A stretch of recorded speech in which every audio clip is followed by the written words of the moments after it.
I am a castaway, stranded in a world of endless carpet, and I will build a glorious factory to claw my way back to reality. I will be haunted by furniture, excuse me, what? And consume an alarming amount of Liminal Jam. To complete 100%, I'll have to knock over all 5 quest chapters, harvest antimatter from a black hole, build overly complex assembly lines, and collect all 13 eyes to open the portal home. Welcome to 100% of Liminal Industries. Subscribe if you want to, and let's begin. So much like in every Minecraft world, we must start by punching a chair. You thought I was gonna say tree. There ain't no trees here, my friends. Luckily, our spawn room has some chairs, so let's grab some. Take that, IKEA, and we can craft them into planks. That's enough to make a crafting table, which lets us move on to step 2. I'm gonna hold off on claiming too many rewards though until we found a room to live in. Warning, beware a sculk. Duly noted. Sculk might contain spooky boys. We get a mod manual, we'll claim that later. Automate everything. My friend, my buddy, my pal. That is why we chose this mod pack, to really sink our teeth into something of an industrial scale. So to progress, we need a knife, a pickaxe, and a cutting board. For that, we're gonna need a little bit more furniture. Our spawn, it's kinda just like a small cupboard inside a large room. The only navigation tool I have is forward. So I'm gonna pick a direction, and we're gonna be walking until we find something that isn't beige. Wow! A lovely spinny chair and a whole bunch of goodies. You'll have to see it. And we can use the lever to point the way home. A real professional move. That's because I am gonna stray from the path that I have chosen, so we can go and see who lives in this giant cardboard house. Please don't be trapped. Please don't be trapped. Cardboard. Yes, everything a growing boy needs. Now, if I know my create mod, if I break these bound cardboard boxes, yes, they're gonna drop some string. Perfect. Okay, so it's time to destroy this person's home, but please don't tell my mum, she won't understand.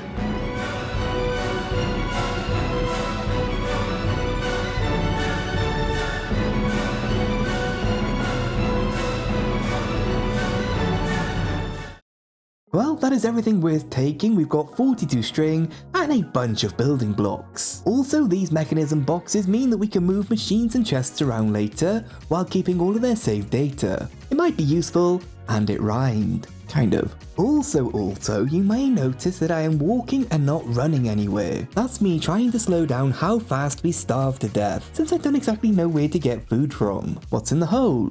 Oh, it's compact claustrophobia. That would be an absolute banger way for a YouTuber to transition to a new Modpack series. The series ends in compact claustrophobia, only to spawn inside this bedrock box. That would be so cool. Did you hear something? That was weird. Another cheer for me. Excuse me? What? You saw a chair, right? I swear I saw a chair. We're being haunted by woodwork. Alright, let's mark that we have checked this way a little bit and we'll go a different way later. And let's get set up. Cutting board, pickaxe, knife. Quests complete. Blonk. Okay, using this cutting board with furniture is gonna net us 6 planks per furniture instead of 2. That's incredibly generous. Literally planks for days. I love it. The next task is to find some soggy carpet. We don't ask why the carpet is soggy, we just collect it. First though, we must strip some wallpaper in the name of vandalism, so we can craft up a sack. This is essentially a baby shulker box, and it might come in handy should we do a big adventure. Using a brush I made from a stick and a string, we can brush the floor to get carpet dust. And dust mites.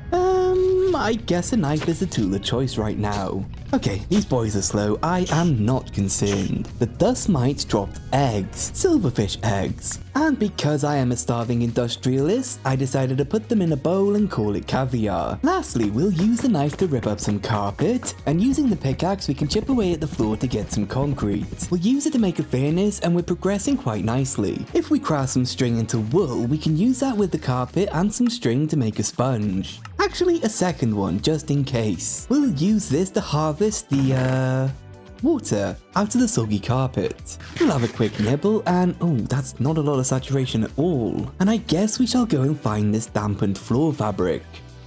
Sadly, the replay files crashed, so I don't have footage of that adventure. Next, we need to make a fan, so I guess for now we'll keep working in this room until we find something better. One propeller, one barrel, pop down a barrel and use the propeller on it to make an encased fan. Cool. And the game demands I wash carpet dust. The method? A manual hand crank. So I assume the position, crouch, spin, and contemplate my life choices. We get clay, some berry pips, and early onset carpal tunnel. It's definitely not dignified, but it is progress. Those strawberries need a direct light source, so I think we're gonna go for berries. We use a wet sponge to soak the carpet, then soak up one spot so we can spread it further. Infinite wet patches. I sure hope I'm wearing slippers. In those wet patches though, we can plant down some of our pips. We need a lot more clay. So that means more brushing, more fishies, more brushing, and more fishies, and more washing. 7 clay. This is a bit slow. Oh, this could be interesting. 1 dust and 1 clay gives us chalk, which we can then use to draw arrows on the ground. This is going to make finding home and straying much further away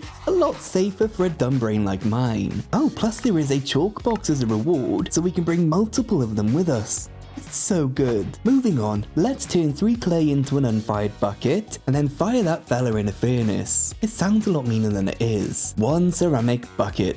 If we craft it with a wet sponge, we get actual tangible water to play with. So let's see. Alloy kiln. We're gonna need 18 bricks, meaning 18 clay. And we have 3. Yeah, I'm gonna need a lot of brushes for this one, pal. Let's get this done.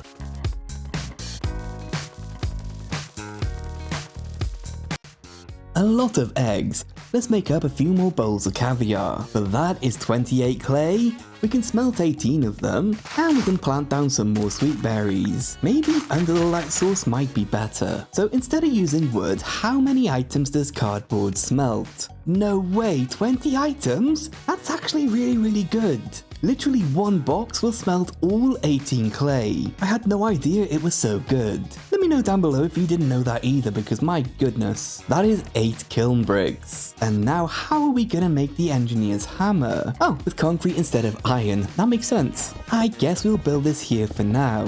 Nothing is permanent. So now we need a stack of concrete so we can get our hands on some lava. Kinda sounds weird when I say it like that. Into the alloy kiln with a ceramic bucket. And that's a tad bit slow, don't you think? I guess I'll tend to the garden while I wait. Nope, not done yet. Oh wait, I can do a cut. It's done. Lastly, we gotta chuck this into the furnace. And that is some real tangible lava ready to be used to make a vanilla cobble generator. I definitely remember how to make one of those. It's definitely not been years since I last need to make one. Yeah, this ain't it, chief, but it'll work for a few cobblestone. I dub thee the Hobblestone generator. I'll grab a few bits and then go look at a picture of one and replicate it. Yeah, this is a little bit better, don't you think? It's not lossless, but it's not important for now. It meant I could upgrade to stone tools, and I spent a few pickaxes just gathering a bunch of cobblestone ready for what's next. We'll pop some into the alloy kiln, and all we're missing to make ash alloy now is, well, ash. We gotta burn something. Though first we need a flint and steel. Or a flint and flint apparently.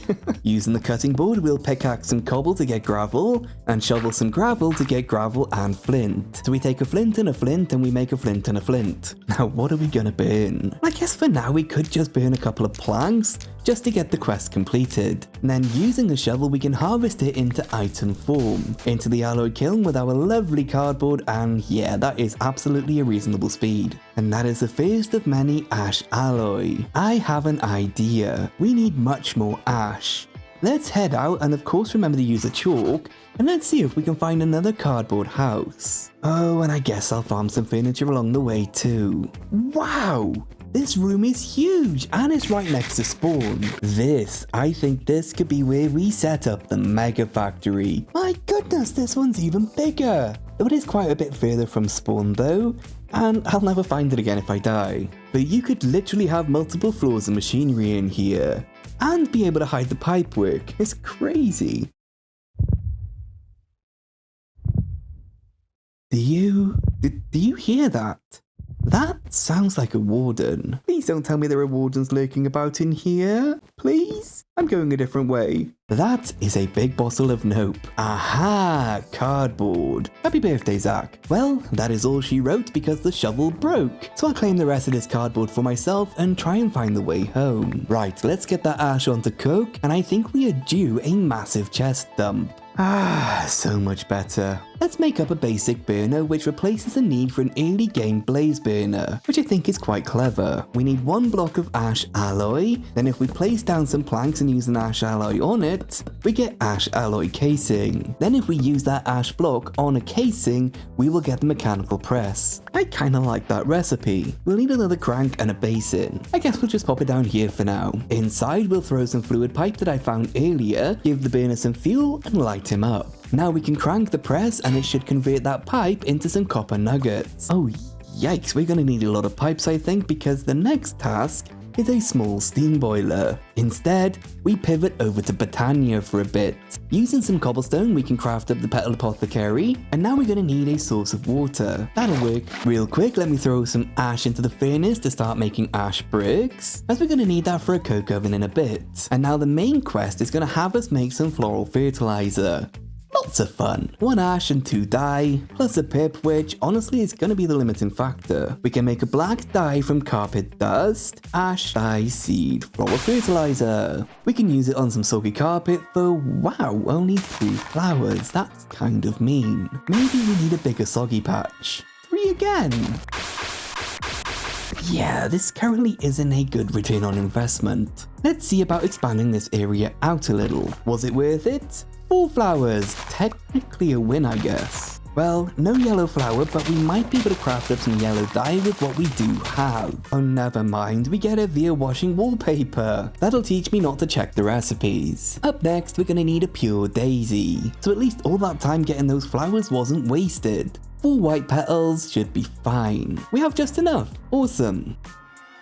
Oh yeah, I wasn't supposed to do that. Looks like old Hobble needs to go and make some more floral fertilizer. And yep, I was right, the pips were the problem. But that, my friends, is 1 pure daisy. We'll plant this over here on a new wet patch because we need a little bit of space around him for what we're doing next. Well, first we gotta thank past Hobble for actually smelting down the ash, because we can now use this with some cobble and ash alloy to make up 27 coke bricks. Well, 28 because the game is weird. We'll build them into a 3x3x3 cube and boop it with a hammer to make the coke oven. Now if we throw in some furniture, it'll get smelted into charcoal blocks. But more importantly right now, creosote oil. We can surround that bucket of creosote oil with some planks to make some treated wooden planks. Wait, if we craft our crafting table in the crafting grid, we get a crafting station, which keeps its inventory and it has access to an adjacent chest. Why did I not remember this sooner? It'll make getting treated wood a lot simpler. We'll place the treated wood around a pure daisy,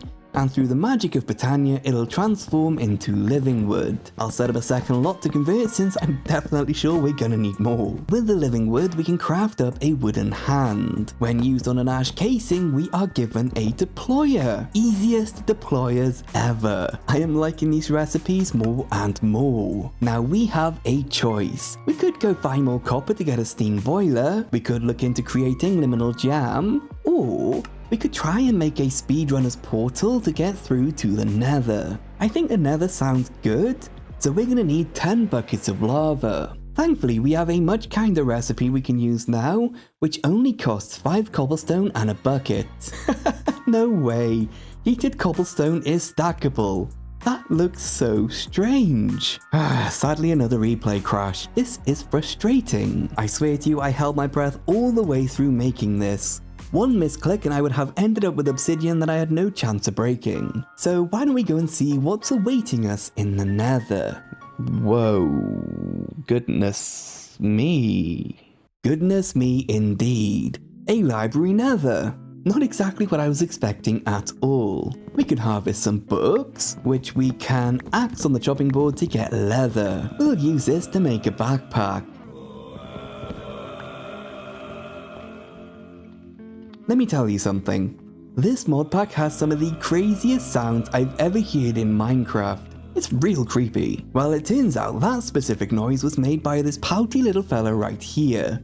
The Moyai, very noisy. In the quest where we made chalk, we can now claim some red ones. This is what we're going to use to explore the library since white chalk is kind of impossible to see. First, let's harvest maybe a stack or so of the checker blocks, as we're going to need those to make some quartz. Right up here somewhere, that is where we find our lost eye. Yep, it even shows us a picture in the quest book. A little anticlimactic, but it's still a really fun nether experience nonetheless. 10 out of 10 vacation, would loot it all again. So for creating the ash alloy, I missed that we get a wrench as a reward. That is going to make getting those fluid pipes a little bit easier. Oh, so I guess that the spawn chunks aren't chunk loaded. So other than death, there's not really a reason to stay here. We could just move further away. You know, if we find some moss, we could have a little sniffy fellow wandering around to keep us company. I'll be sure to keep an eye out for that. Anywho, I'm going to do a quick explore for a couple more fluid pipes and tanks, and I'll make a start on setting up that boiler in 3, 2, 1.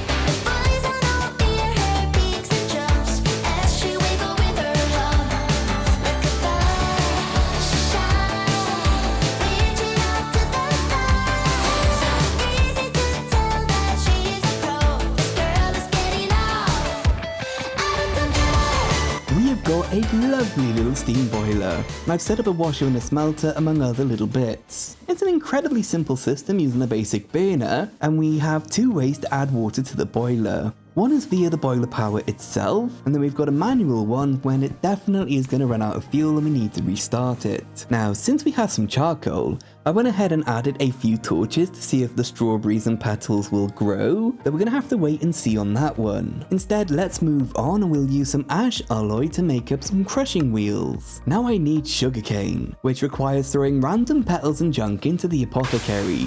But I can't just plant it on sand. No, I need snad. That is not a typo. This is an actual block that requires me to craft belts out of carpets. By the way, that is a great recipe, but snad is ridiculous, but it grows things faster and faster for every redstone tick. So I respect the hustle. While it's not as impressive right now with a lever, just wait until we get some observers. Wow, look at that, the strawberries are growing. Next, if we combine some copper, a wooden shovel and a bucket of water, we can craft a cooking pot. And we're also going to need a campfire. But if we pop that down with a pot on top, we can now start to do some very basic cooking. The recipe in mind requires 2 slots to be filled with sweet berries, and a 3rd slot with some sugar from our newly acquired sugarcane. Then if we provide some glass bottles, it'll cook up into some liminal jam. So, if you remember, we harvested those floor blocks from the nether earlier. Now we must destroy those in a crushing wheel, and as a reward for doing so, we are gifted a source of nether quartz and black quartz, which I have no idea what that's for just yet. The quartz, it looks like, will be used to make electronic components, and that kind of seems easy enough, though we do need copper wire. We'll need to press some of our copper ingots into plates, and they get dropped into the top of the rolling mill. So I was considering only making a few and manually moving the items between depots, but this could very easily be automated.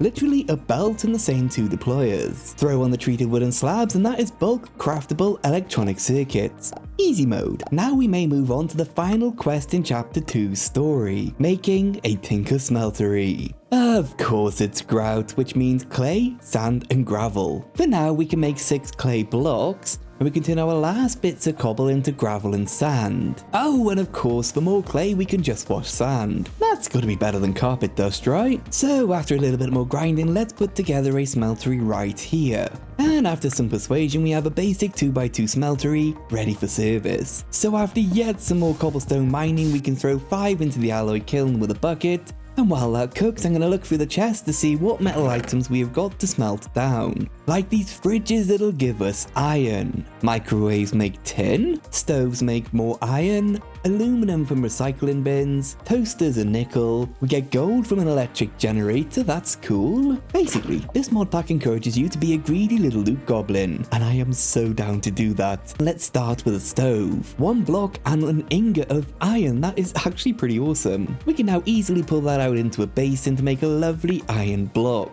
Ooh, a friend. Oh, that's actually pretty cute plushie. Ah, he squeaks. Oh man, we need to hold the smeltery controller again. Honestly, I'm just gonna make a new one because breaking the other one loses all of that molten metal that we've got stored inside. Oh, diamonds! We can get that from jukeboxes and computers. It's a good job I picked up those jukeboxes when I did, eh? I think this time we'll make some sand casts, and we'll use quartz to imprint a temporary gem mold. That way we can pull out the diamonds, since there ain't no way that we're going to be able to get a block's worth. And I only really need one right now anyway, since I want to make the diamond building wand for the building out the new base area. Yeah, I don't think we're going to be using create as a storage solution this time, bud. So I think before I tidy up and melt the rest of the metals, we're going to tackle making a light engineering block. We'll use some of that new iron to make the light engineering frame, yeet a brick at the ceiling lamps to get a fluorescent tube, that's a cool noise, load up the deployers and pop in a frame. They'll do their thing, and that is a freshly made light engineering block, made from a light. Oh, I get it. If we use a drill head on it, my friends, we have a way to automate cobblestone. I am so happy. Look, it works as it should. Fantastic. Oh, and if you're curious about these cardboard towers, it was my way to quickly harvest a bunch of carpet dust. The silverfish just chill at the bottom, and then when all your brushes break, you jump down and just deal with them. More efficient than running backwards. Anyhoozle, I'm gonna get everything smelted down into ingots and have a bit of a tidy. Like this cobble generator, which is now nice and tidy using a chute, because pipes are locked behind Mekanism. I finished filling out the sugarcane, and we've now got a flashy device to make it nice and quick. That meant that I can make up a bunch of Liminal Jam, which is now stored in a lunch basket that we found in the nether, and it allows us to eat straight from it. It really is very good. Of course, sugar isn't the only ingredient, so over here we have got the sweet berries chilling with a hat on. That just prevents us from taking any damage while we're harvesting them. Lastly, I smelted down pretty much every metal furniture we had and poured them out, setting us up nicely to proceed. Oh, and I did make the gold cast for ingots, so that's nice. So, it's time. We need to do the thing, botania. We'll use stone around the pure daisy to make living rock, then we can make the mana spreader, living rock makes the mana pool, then it's a bunch of petals and we make the endo flame. I think I'm going to make quite a few of them just to speed things up.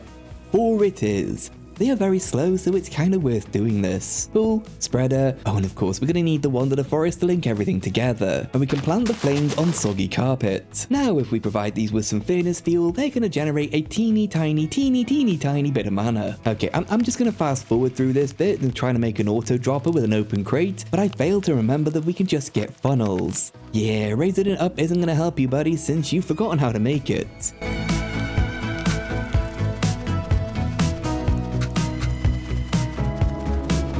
Here we go. Okay, so strip wallpaper and lava near an igneous extruder will give us glue, which we can then bulk smelt into cured glue. 1 ash alloy, 1 cured glue, and that's 2 funnels each time. I love these recipes. There we go. Now if we just put charcoal in the chest, it's only ever going to drop 1 at a time, and only when there's not already an item dropped.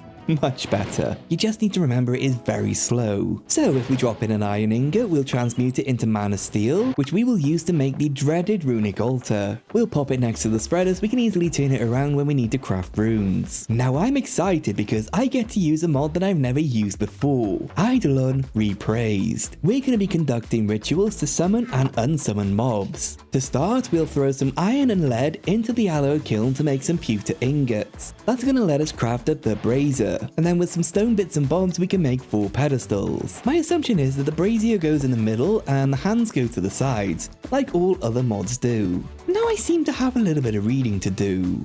We need to summon a cod. Weird. For that we're going to need soul shards, a bowl of water and a bone meal. Where on earth do we get soul shards from? By performing a soul crystallization ritual near undead mobs. Yeah, that's a bit of a problem. You see, I've been exploring a lot, right? And I have yet to come across any of that dreaded sculk. I mean, that's a great thing if you want to survive. It's not so good if you kinda need to progress. So I guess a big adventure will be heading my way real soon. But first, I do want to have a look into this keg quest to get some renewable redstone. We technically shouldn't have redstone yet, but there is a ton of it in the library. Library? So if we throw some bits and bobs into the apothecary, we get a flux tooth spore. Then using the keg, we'll be able to duplicate this fella if we just add water. That's the keg. And that's the heating cask. And for now we'll chuck it by the boiler so we can fill it up with water with create later. Well, it's not letting me put charcoal in, so maybe it doesn't need fuel. We'll add in the water and then pop in a spore. Yeah, that's kind of slow. I guess when we build this for real, we'll need a bunch of these running to get any kind of reliable speed. That's good to know. Let me quickly see if I can work out a compact little design for extracting those spores and sending them back to be doubled again. Oh, that didn't work. Maybe it's like furnaces where we need to insert the new spore into the top?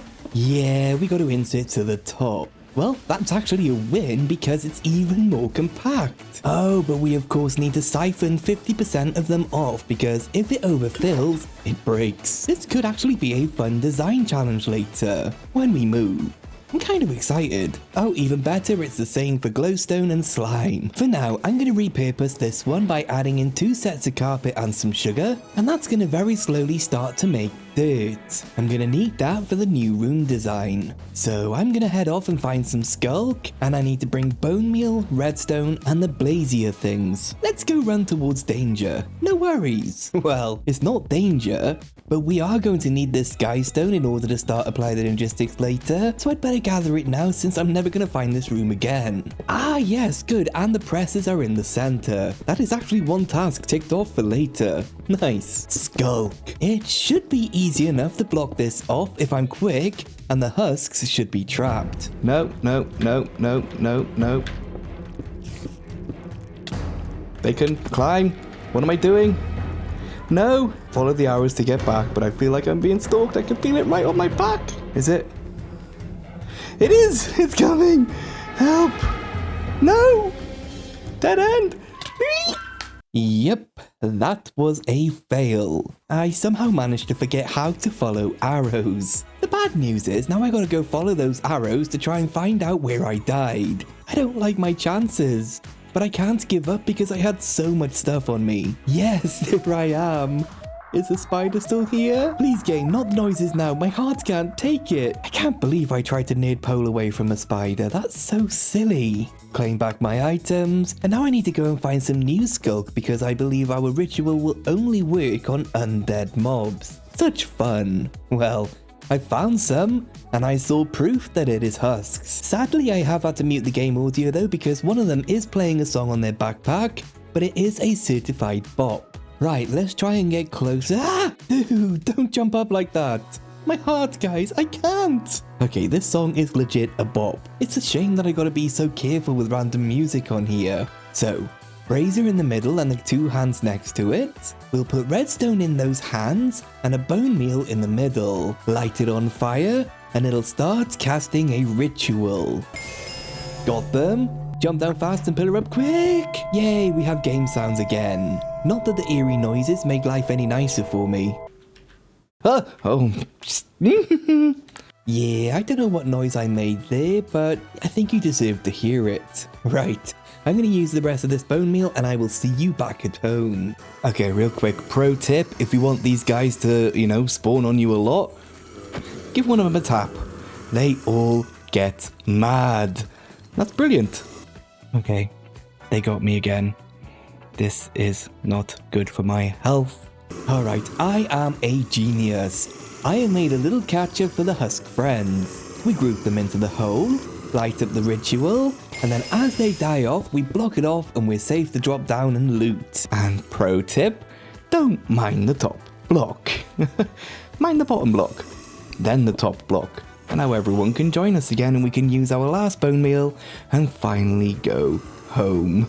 I have escaped the horrors of the deep with 4 stacks of loot and most of my life. Now, back to serious business. Trying to figure out how to put water in a bowl without it leaking all over my trousers. What? Why did I leak? Why did I leak indeed? It turns out you can't keep a bowl of water in your pocket. Kinda like real life, I guess. You gotta be quick, like this. We then add a bone meal and then 2 soul shards, add a charcoal in the center and light it up. Fish! We'll add that to the runic altar, we'll make mana powder from redstone and add that too, sugarcane, mana steel, and a slippery bowl of water. Then we can rotate the spreader and start to charge up the altar. Pop on a living rock and boom, 2 rooms of water. Then after a little pewter smelting, we can use one of them to make the crucible. This is where my brain starts to be a bit stupid. It's a memory game. First, we can smelt down some bones into enchanted ash. We got those from those husks. So in order to make lapis, we first throw in some sulfur dust and wait for it to cook. Then we throw in a blue dye and stir the potion twice. For sulfur dust, we just throw in a charcoal and an enchanted ash, no stirring. Success! Now we throw in a sulfur dust and wait. It went green, add in the blue dye and stir twice. It works! I am a genius and I never doubted myself for a second. Well, I took a quick break and I did make the time in a bottle, which was just sulfur dust in a glass bottle. I'll explain what this does a little bit later. But there's one thing left to make before we move into the new factory room. And that is this bamboo right here. Now it's all fairly doable, we just need a rune of earth and all we're missing is a mushroom. Thankfully we can just make one using the apothecary. We can then add it to the runic altar to make the rune of earth, then back over at the apothecary, throw in a seed and boom, we have bamboo. This is huge because now we have a source of renewable wood, thanks to that Minecraft update. We can also grow it on Snad, which is also a huge win for industrialization. Right. Do you want to see where we're going to be moving to? If we head to the room just behind our spawn, we got incredibly lucky that this absolute unit of a room is here waiting ready for us. The plan is that we're going to have our floor be 2 blocks off the ground, so if I feel like I need to hide any pipework or cables, we can do so in the crawl space below. So we're either now going to be jumping into a time lapse of setting this room up, or the replay will keep crashing the desktop again and we'll have a jump cut to a finished room. I am excited to find out which we get. Let's go.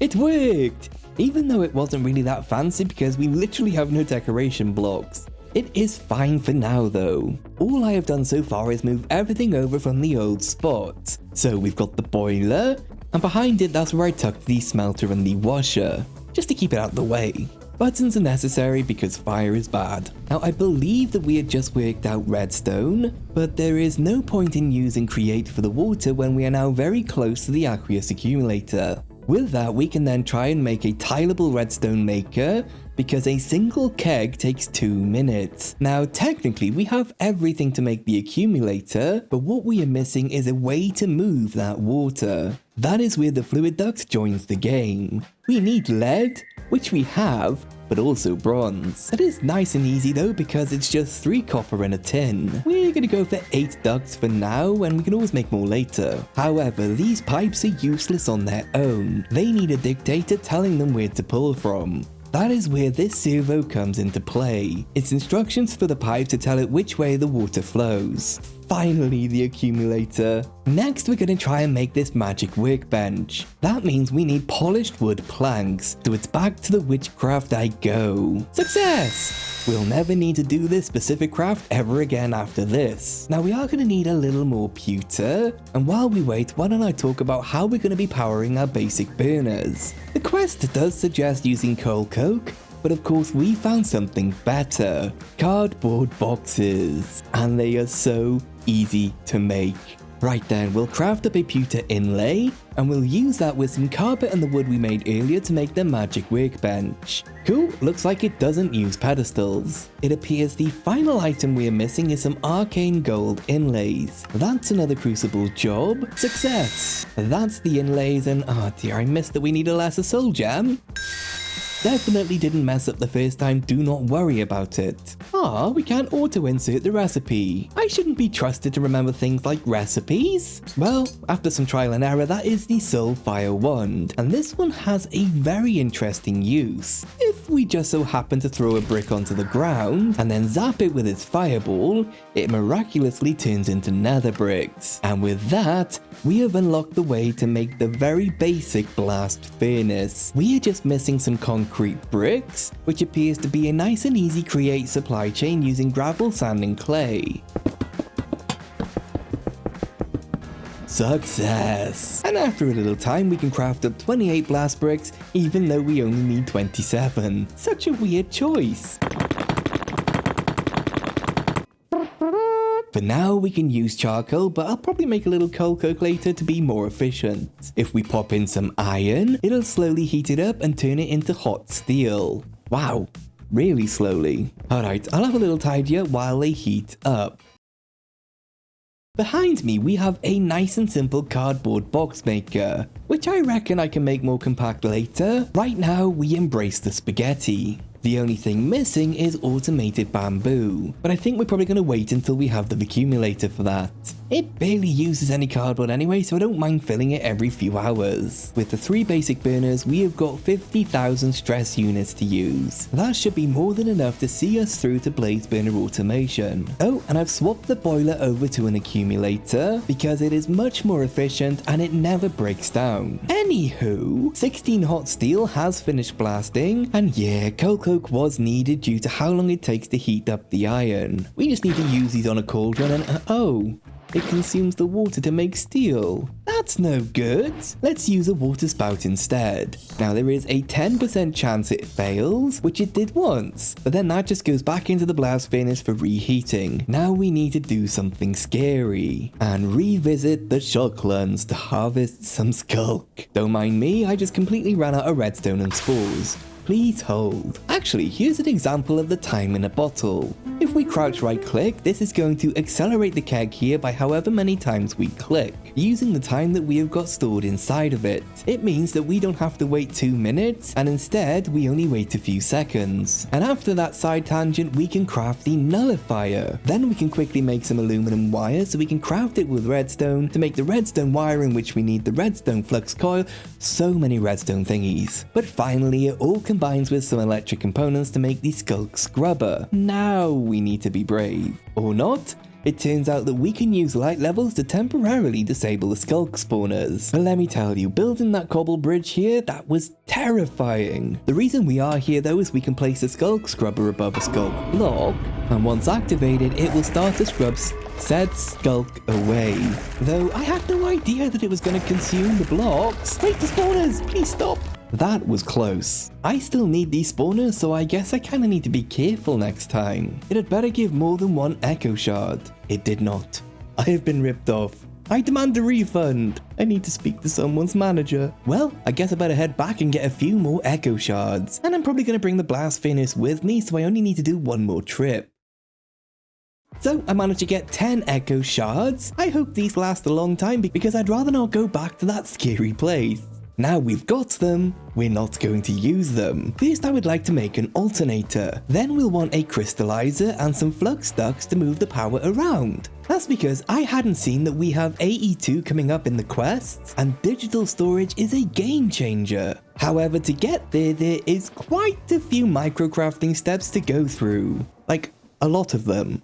So let's speed through it just a little bit. First we'll do some gear ratios to make the alternator generate a decent amount of power. 360, yeah, that's fine for now. We can move that power around with flux ducts, and that's where we'll pop on the crystallizer. Since our main recipe needs water now, we'll hook it up to one of the pre-existing accumulators. So you'll notice that it is not charging. And that is because anytime we add any new power requirement to our network, we must break and replace the alternator. It's just a quirk of using pipes from another mod instead of the cables that we used to use with it. To get digital storage, we need to endure microcrafting purgatory. It involves crushing quartz, dipping it in mana, crystallizing it in water, charging it with electricity, and questioning why I didn't just organize my chest properly. It's tedious, it's boring, and I absolutely love it. Then after a few more steps like crushing skystone blocks, that's everything needed to make some glass cable. And we're not gonna need much of this for a while, it does feel great to have the crafting chain locked down. Now we'll dig a little into the meat and bones of the AE2, which is the formation and annihilation cores. More quartz crushing,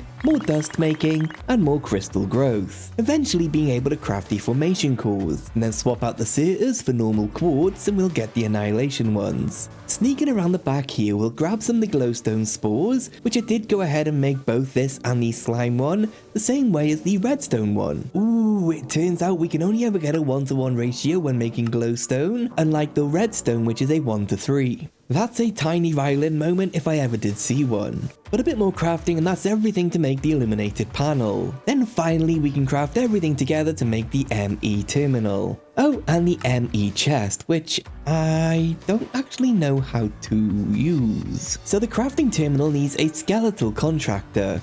Which is fine, but where are we gonna find a skeleton? Oh, summoning. If we use a Tinker's Cleaver, we'll get his noggin. Looks like we're finally getting around to Tinker's tools. Jeepers creepers, the ME drive is expensive. Also needing a heavy engineering block, which is actually what we're working towards in the main quest line. To get closer, we'll need electron tubes, which of course aren't as simple as you'd think. We're gonna need an immersive engineering mixer, where we'll mix redstone and water to make redstone acid. Oh dear. Pausing that, we can use one of those echo shards to make a accumulator, so since I do need to gather up some materials for the mixer, I may as well go and redo our cardboard box maker with automated bamboo. I have made a right Hobble style mess, but it's got some charm to it. Right in the back we've got a new and improved cardboard maker, complete with an automated bambooificator. I've had to put it in prison though because my goodness does it fly everywhere and contaminate every belt around it. Why it's so explodey I'll never understand. The most noticeable mess I've made was installing the mixer and it's definitely in the wrong place. It's super simple, we throw in the redstone and mix it with water and that's a redstone acid. So if we just plug this in it didn't work. Toggling the output mode seems to have woken it up. The redstone acid then goes into the crystallizer with quartz dust to make rose quartz. Then if we craft sand with paper, we'll get pan saper, rub it aggressively against the crystal until it's shiny, and then slap it on an iron plate. It's manual labor disguised as tech progression. By the way, I've only got 14 iron left. This is not going well. I did have the foresight to craft up some more hot steel though, so that's a positive. Right, before we modify this, let's send through some more treated wooden slabs. That'll craft a few more electronic components. Oh, by the way, void upgrades are so dang cheap. It's literally a 1-to-1 trade for an upgrade template. No obsidian needed. It's great. Let's progress. We'll throw some glass into the mana pool to make some mana glass. Crafted with some gold nuggets, we'll make an empty fuse. Then if we zap it with the fire wand, they'll be transformed into soul fuses. So, electronic components in the center, soul fuses on the left, and electron tubes on the right. Then we craft 4 steel ingots into a heavy frame, pop it on the assembly line, and my friends, that's heavy engineering blocks. And that is the main story part of this chapter completed. Of course, we will need to come back later to get 100% by completing all the optional quests. But I am zooming ahead for one very important reason. Renewable copper, iron, and zinc. Yes, please. To get there, we will need an empty blaze burner, but to save on resources, I'm going to quickly pop into the nether and grab a free cage, since it's free. Crafted with a steel is the blaze burner, but it is a little bit empty. We need a blaze. Oh my god, there is an easier way to make lesser soul gems. This is so much easier than the memory game, also known as Eidolon. We'll pop 2 of them onto the helping hands, 1 heavy engineering block, 1 hot steel, and a charcoal in the middle. Light that on fire, and after the magic consumes everything, a blaze will spawn and we can capture him. Best friends forever. Brass, my beloved brass, is now unlocked forever. Oh no. We need 2 brewing stands per alchemy catalyst. That's not great. So I guess we are only going to need 3 in total, so it makes sense that it's kind of expensive. I guess that means that I'm finally going to be getting into Tinker's tools and weapons. I have avoided it so far though because of limited resources, but I think it is time. The cleaver is going to give us a chance of getting 2 blaze rods per summoned blaze. And we're going to need the cleaver anyway for that skeleton skull. We'll need a part builder, And for the cleaver we need a tough handle and a broad blade. We pop the wooden blade into the casting table and pour over molten gold. It leaves behind a cast that we can pour some molten lead into to make our blade component. Let's do the same for the two tough handles, this time making it for molten iron. The hardest part that I was avoiding is trying to find an anvil that we can actually afford to make. And it looks like it is brass. So let's make use of our new blaze burner, pop in some copper and zinc ingots, and use some of the cardboard boxes to make him angry. So we can now make a brass tinker's anvil and assemble the new cleaver. Oh, I made the wrong handle. We need tough handles, not tool handles, and also a large plate. That is a bold Hobble move, that is. Well, with now the correct items, we can finally create the lead cleaver. Magnetic 2, severing 2, but a slower swing speed. Plus, it's real big and pointy. The biggest perk of these tools is they are highly customizable. Like adding quartz is going to give us sharpness. It really is a big list of modifiers. Default is fine now though for our purposes. Let's try and cleave a blaze in a highly wooden base. What could possibly go wrong?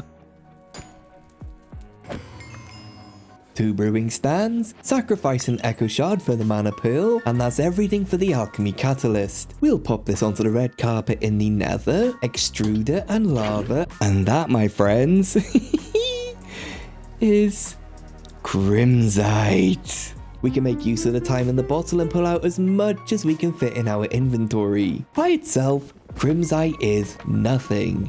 But if we crush it, we get a chance to find crushed raw iron. It's beautiful. That can be bulk smelted, but it seems I broke my smelter, so let's regularly smelt it into pure and simple iron ingots. No more fridges needed. Oh dear, renewable copper needs to be placed on a block of sculk. That's a terrifying idea. Why would it have to be sculk? It is so far away. I guess we're gonna need a train network soon, heading around picking up all the things and bringing it home to us. Well, I'm gonna go and set up that redstone automation and print some circuits. Water, leather, stir, paper, enchanted ash. Parchment. Light the fire. Skeleton skull. That is the skeletal contractor. ME crafting terminal. Yay! I blacked out for 3 days. My hands are covered in redstone dust, but look, there has been a big update to the mod pack, and I don't know if I should be excited or scared. The most important work is done over here. I have set up the automated kegs in the smallest of footprints that I can think of. 3 tiles wide is the absolute narrowest it can go with our current tech. And I kinda love how cute it is. The most notable part is we use uppers to pull these spores off the belt and into the top of the keg. We'll have 4 of these set up for redstone, then a layer above for glowstone, and a top layer for slime. Each one producing 1 spore every 30 seconds. I also went ahead and made the rest of the Tinker's tools, since they're repairable and upgradable. Fully iron materials this time, which makes them magnetic so the items come to us when we break them. Now I also made the vein hammer, which made getting quartz in the library so much quicker by breaking 9 connected blocks at a time. It was so worth it. Now if we take a look at chapter 3, there is a new quest to enter the pool rooms. From what I've been told, this is a one-way in and one-way out kind of thing. So if we die, we're never going to find our items. We can make a crowbar ready for it, but again, there are other things to keep us busy right now. Oh, and I set up a super simple semi-auto smelter.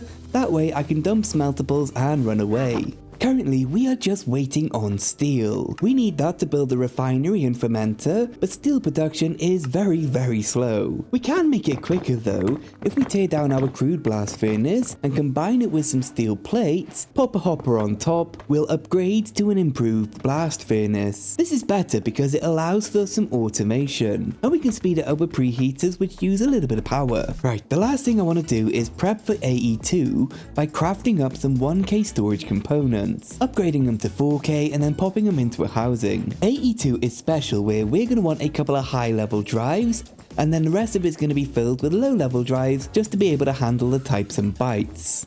Where's Hobble? You are currently looking at me via a mob's perspective. Peekaboo. So I went ahead and made some cardboard armor, and we're going to test out whether or not it lets us hide from mobs. First, the refinery and fermenter are all set up with some absolutely basic automation. The fermenter is receiving sweet berries via the garden cloche, and even though it is slow, it is a constant supply of ethanol, which is nice. The ethanol is pumped around and into the refinery, which is then mixed with our creosote oil to get us phenolic resin. We're going to need that as part of making brass casings. That's going to wait though, because I think it is time to go and be a loot goblin. Let's check out the pool rooms. Now my idea is using a fresh backpack for this. That way we're only bringing in the things that we are willing to lose. I'm even going to swap out the basic tools. And I think it's wise to bring a lot of bridging materials, just in case of skulky mobs. Now we just need to find the entrance, which should be hidden under the carpet somewhere. Crowbar activate. And my friends, let's go and check out what this place has in store for us.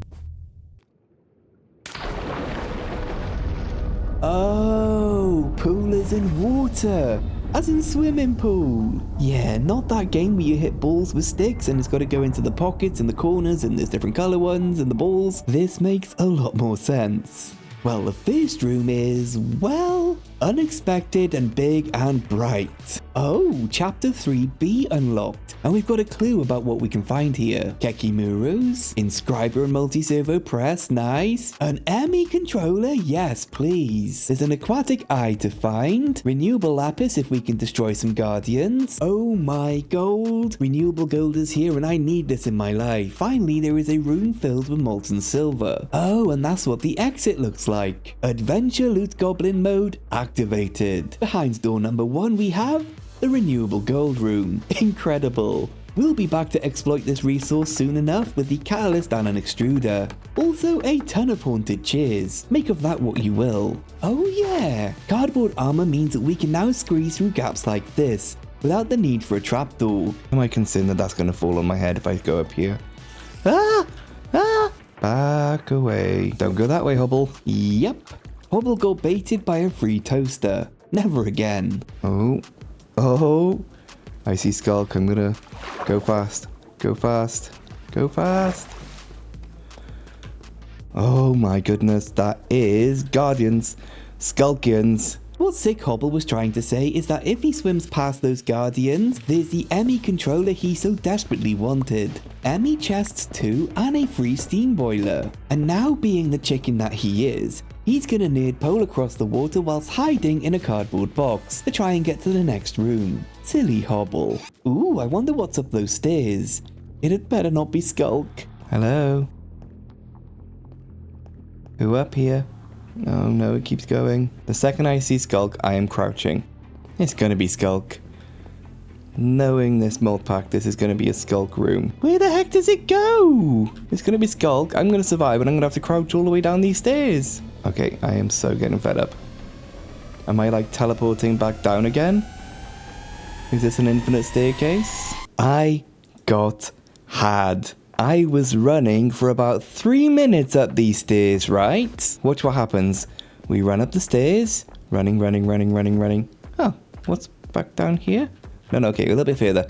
Running. Yeah, I'm spinning around, expecting to find Skulk. Scared as anything, right? And then we just walk down like 2 little steps and... oh, look at that!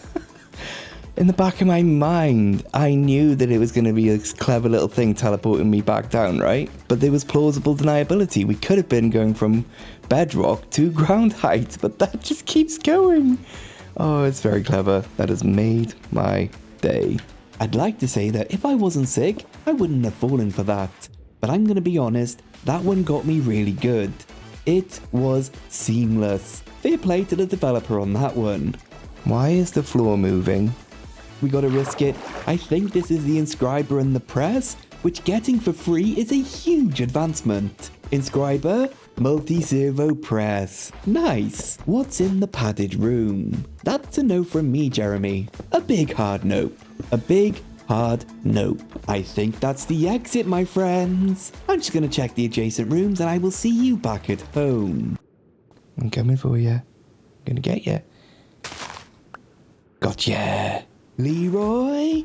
Ow! That fall could kill someone. We survived the pool rooms with wet socks and an ME controller. But that controller is a fancy paperweight without power and casing. So while I dry off, let's turn this resin into brass casings and finally enter the industrial age. Okay, I was waiting on steel and the loot goblin called me back to the pool rooms to set up the infinite gold generator. And I used just a little bit of time and a bottle on it.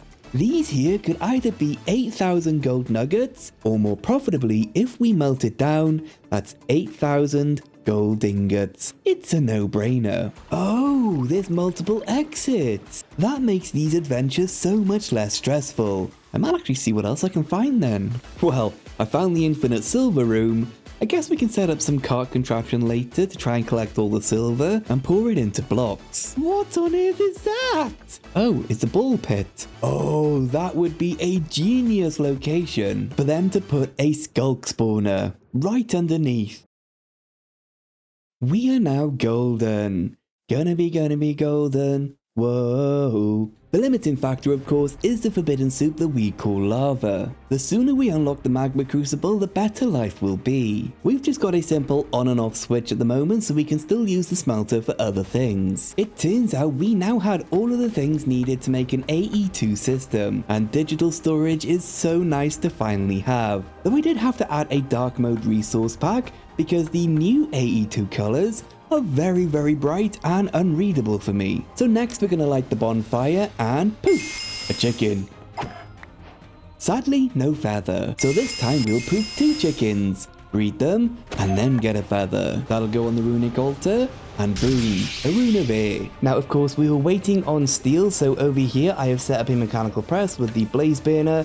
I've thrown in some steel plates and lead plates, but that's given us some sturdy sheets. Using them on some brass casings will transform them into train casings. That means we are only a few steps away from making our very own tube. We'll use the rune of air to make a velocity lens, and finally everything together to make an atomic reconstructor. Pop it on some power and configure it to pulse mode. Whenever we press a button, the laser will shoot. This is a great tool. If we throw some black quartz in front of it and boop it, it converts into void crystals. Crafted with 4 heavy engineering frames, we can make a bottom of a machine frame. Then if we boop some iron ingots into Inori crystals, craft them with 4 light machine blocks, we get the top of a machine frame. Now for something very clever and really innovative. If we pop down the bottom, pop on the top, it combines into a regular machine casing from thermal. That is so damn clever.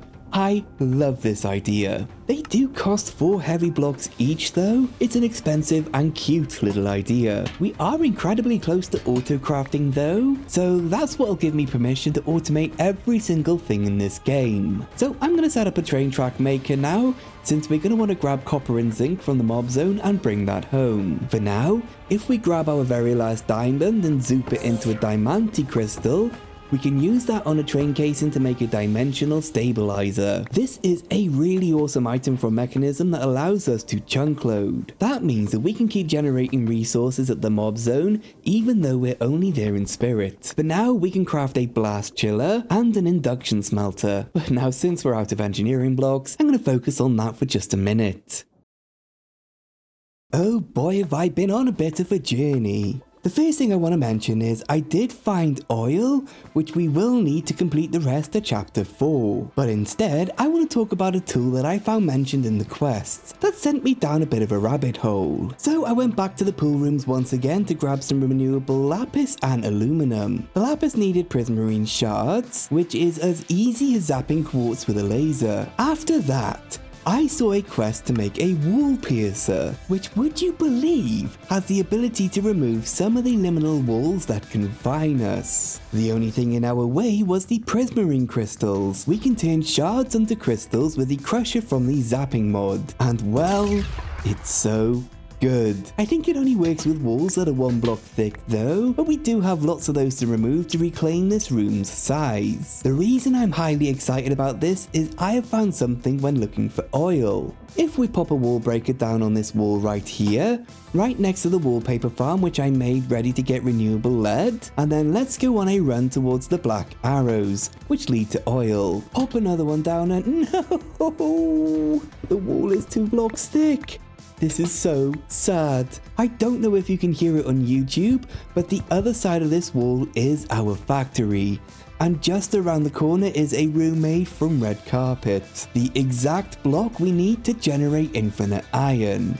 No train needed, no chunk loading, just locally produced iron. I mean, I guess I can check out the rest of the walls and corridors around just to see if any are 1 block thick. What I can definitely do is try removing this wall right here, and then we can use the full size of this room. Let's see how far we get, and maybe Replay Mod will bless us with a quick time lapse. Fingers crossed in 3, 2, 1.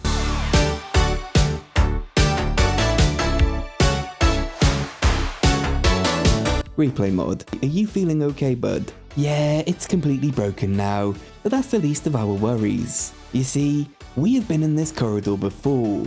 We're about 200 blocks away from base. You can see the chalk, but can you hear something? Yeah, there's a very good chance that there's a warden on the way to our base. That's not good, because at this rate, he is going to be at the base in the next few days. In other news, I went a little mad with the power of being able to remove walls, and I've removed all of the local 1 block thick walls. Oh, and in some good news, there is a small section over here that is 1 block thick, meaning that we can in fact farm the iron locally now. If you play on the same seed as me, you can try this out for yourself. That means 1 less train is needed. Now you may have noticed there is a staggeringly low number of automations right now, and that's because I am waiting for AE2 importers, exporters, and molecular assemblers, all of it pattern providers. That's going to unlock some incredible opportunities. Until then, we keep pushing forward. Now we have a few choices on what we want to do next, and I think the one that we're going to do first is try and manually harvest some oil. At least until the train network is in place. That means we need a way to generate rotation, and if you're curious, the water wheels are gated behind steel, which is why I didn't make one at the start of the mod pack. Also, precision mechanisms are super cheap here, so I made a few of them so we can now use rotational speed controllers. Anyway, before we head over, we'll make an auto breaker and upgrade that into a fluid collector. I'm hoping this does exactly what I think it does. We've got sponges, we've got fluid tanks, a quack full of create bits. I think we're ready.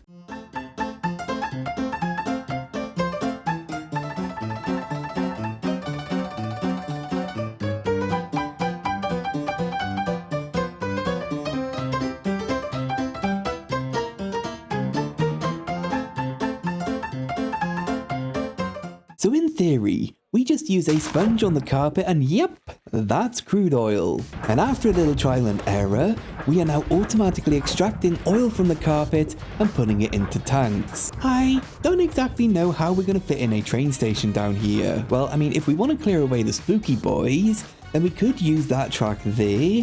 But we do need to pay attention to how many chunks we need to load. It's something to think about for now. I'll meet you back at home. So I have set up the fractionating still, and if we pop on the tank of crude oil, it is going to split into heavy and light oil, with a byproduct of bitumen. That's actually what we're after, which is what we'll pop into the pyrolyzer. It gets pyrolyzed into tar, which is the main thing that we want, and a little bit of creosote oil, which we do not. So for that creosote oil, we'll extract it via a fluid pipe and into a nullifier. Up next, I think we're going to tackle empowering. Or not. We need 1 diamante, which, yep, we are out of diamonds. No note blocks either, dang it. Wait, no, it's jukeboxes for diamonds, and we have one. Thank you kindly, zapping you meanly, electrum you hotly, rolling you menacingly, crafting you lovingly, bottom you expensively, infusing you softly, empowering you supportively, and display standing you proudly.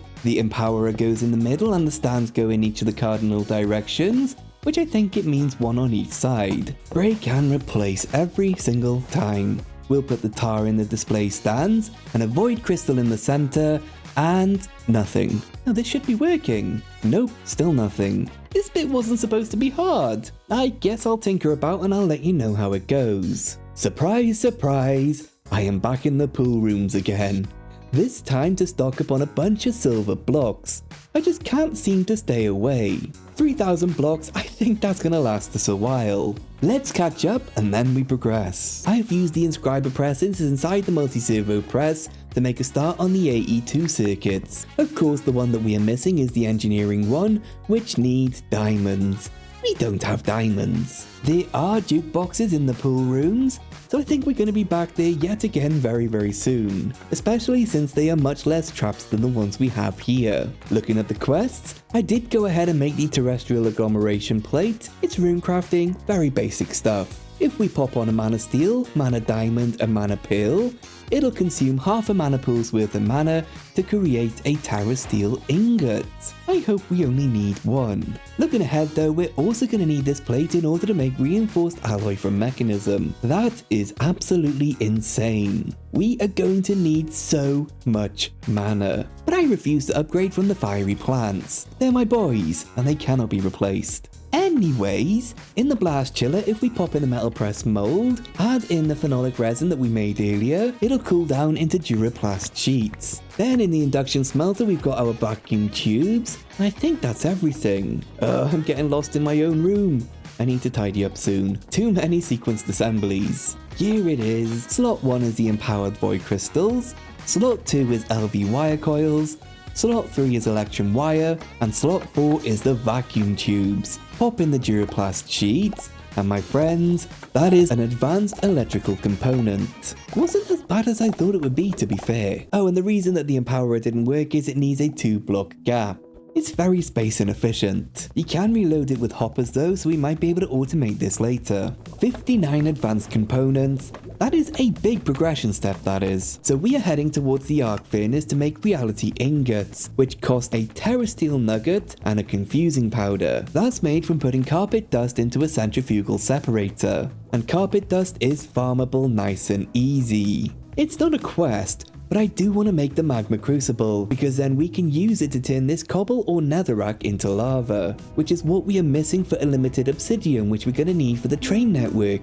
Well, for the portals. It is very slow though, so this is going to cook in the background while we do other tasks. Redstone, calculation circuits, silicon, calculation processors. I do love the updated AE2. We're going to need another ME controller, but thanks to the pool rooms, we don't need to waste the resources crafting it. The next step is going to be the graphite electrodes and the arc furnace. This requires turning coal into dust, then into ingots, then back into dust, and then finally into a stick.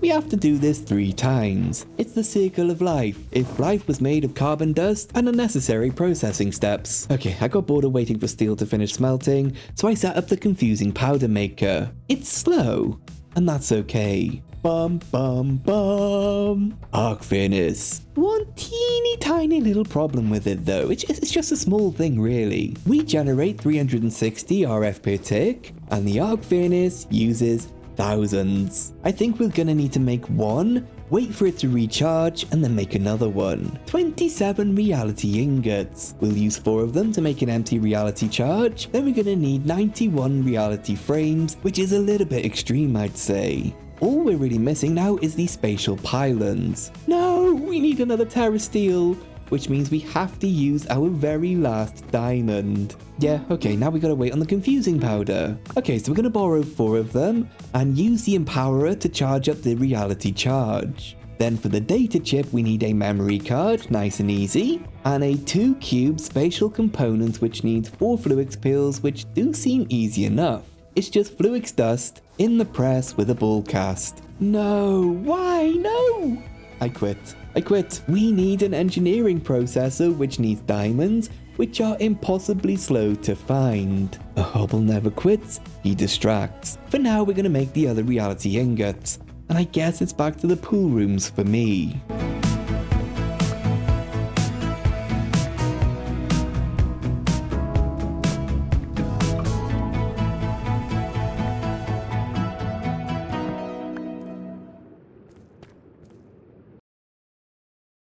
Yeah, okay, I forgot this place wasn't chunk loaded, so this number didn't move. So when I got back, I just stared at it until the number did move. As you saw, we found 4 jukeboxes, so we can now make the 1 spatial component. That means we can finally craft up the data chip. Nice. Another 27 reality alloy, please no more. Now, since I can't count, I'm gonna assume that is at least 91 frames. We have a charged reality charge. Are we ready? No, we need a controller.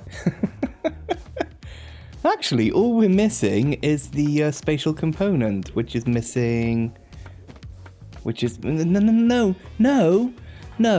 you're not allowed to do that. You're not allowed to do that, because each one of these, we need 4. That's going to be... red... No. That's right, past Hobble. No, indeed. 1, 2, 3... No! We need 4. I don't believe this. There's got to be something around here. Nope. Yeah, no, wait. No way! That's the last spatial component and finally combined to make the 16 cubed component, which will let us craft the reality controller and we call it good. That's the final story chapter unlocked and renewable diamonds. I pushed hard through this pack to reach this point because AE2 automation is going to make everything so much more manageable. Now we get to build this reality space portal thing.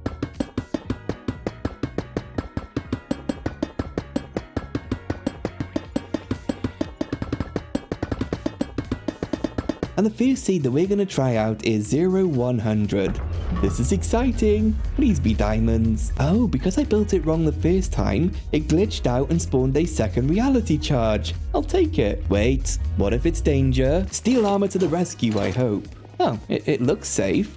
And it appears to be a netherrack biome. At least that's easier lava generation. Next, we're going to try out 1100. Dripstone and deep slate, how so very exciting. Oh, and osmium, that was on the list of things we needed to find. Nice. To be honest, I think we kind of need to work out a way to auto break all of this stuff. So maybe the auto breaker from earlier will work, or the long range one, or a set of drills on a cart contraption. Let me see what I can hobble together. Well, I decided to go for the long range breakers and the Mekanism special. The problem is that the cart contraptions are just far too slow. Ready and gone. It's fast. Now a quick spoiler warning. When I tell you to close your eyes, you should, because I'm about to post a list of what all of the coordinates return. 3, 2, 1.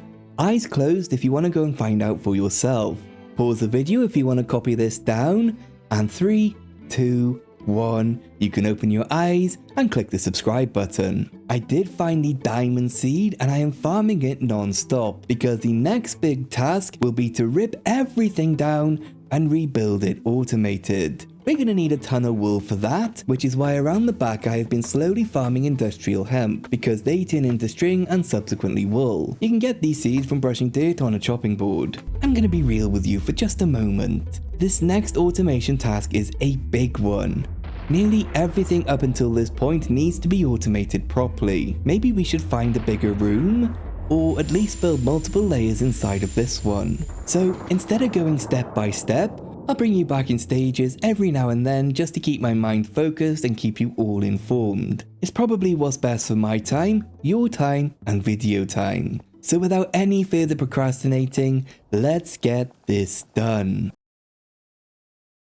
I might have ripped out the whole floor. The treated wood was nice for a bit, but now we have much better options. I've also swapped over to using universal cables for power, which in theory should fix the problem with the alternators and needing to pick them up all the time. A real problem finally solved. The biggest change you may notice that I've finally installed a train that goes and collects some oil and brings it back home to power our steam engine. The worst part though was clearing away all those bookcase towers to actually fit a train network through here. At oil, we produce a tiny bit of power, just enough to power this chunk loader so it can produce oil even when we're not here. Now there's still one train that we gotta make to collect the copper and zinc, but we're gonna sort that later. We have enough of both to keep us going for now. As for processing, we send the light oil off to the boiler and we send the heavy oil to get converted into light oil for the boiler. Nothing fancy. That's meant that we now have loads of tar for empowering, and using trims and controllers it is now hooked up to AE2.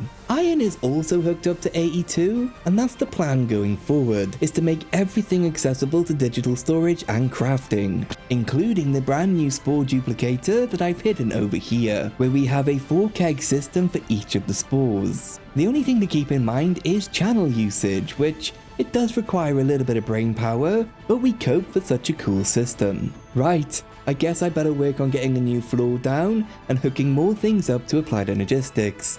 I've got a list of what to automate, I just gotta go and do it. He's here. Do you hear it? Mobile viewers may not, but what I can hear right now is the Warden's heartbeat, and he is knocking at the front door, wanting to come in. Ignoring him for now, let me share what I've been up to. The walls are in, I like it. As for the functionality, we're pretty much back where we left off. Just a few more bits to finish, but I was kinda interrupted by something going boom, boom, boom, boom, boom. Since levels are hard to get, let's use a sandpaper on a copper casing to make a disenchanter, and standing on this will convert all of our levels into liquid for storage. Over here we've got the crafting multi-block setup. Again, nothing fancy, but it will do the job. And it may look like we got a lot of storage, but this whole drive is filled up with 1K storages, so we're never gonna run out of types. Fine, let's see if we can go and lure this warden away with a noise machine. Ah, he's sniffing me! Surely he can't fit through this doorway, right? Let's just build it here as a failsafe. And we can't hear it thanks to the sound muffler mod, but I'm sure he can hear it. Hey buddy, does voice mod aggro you? Can you come here? Yep, I think he's coming. Wait, the box works, right? Yes, it does. Okay, he's distracted. What if we tap him through the box? Yep, that's a hard no, bud. Ouch. Bow attack. No, that's bad. No, that's bad. Dang it. Ouch, no. Why must you be this way? No.